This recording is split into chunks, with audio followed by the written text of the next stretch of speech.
Dans ce restaurant huppé de la Médina au cœur de la capitale, Lofty Hamadi donne les ordres à sa brigade.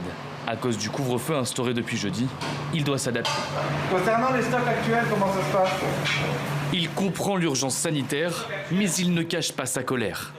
Pourquoi, après les levées de fonds qui ont été faites, après les dons qui sont venus de l'étranger, de pays, d'organisations internationales, comment se fait-il qu'il n'y ait pas eu plus de lits d'ouverts?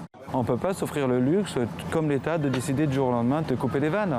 Il y a une responsabilité vis-à-vis de ces employés-là. Quand ils appellent, on les oriente un peu plus sur l'expérience déjeuner. Pour sauver les emplois, pas le choix, il lui faudra réduire les horaires et les salaires. Des palais de la Médina au café populaire de la Goulette, tout le monde est touché. Maher a 38 ans, il est serveur. Il sait d'ores et déjà que malgré toute sa bonne volonté, son patron ne pourra plus le payer, que les aides promises par l'État ne viendront pas. Il sourit pour cacher son angoisse.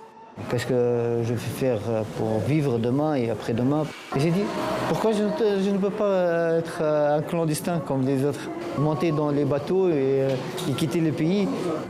Vous pensez à ça maintenant? Ouais, sincèrement, ouais. À 2 pas de là, ce père de famille est sous le choc. Ils sont très fâchés parce que l'État ne pense pas à leur peuple. Il s'est endetté pour agrandir son café. Lui a carrément décidé de fermer, de ne même pas tenter de vivoter en vendant la journée des cafés à emporter. Le couvre-feu doit durer 2 semaines. Au vu de la situation sanitaire en Tunisie, personne ne se fait d'illusions. Ces mesures seront sans doute en vigueur bien plus longtemps.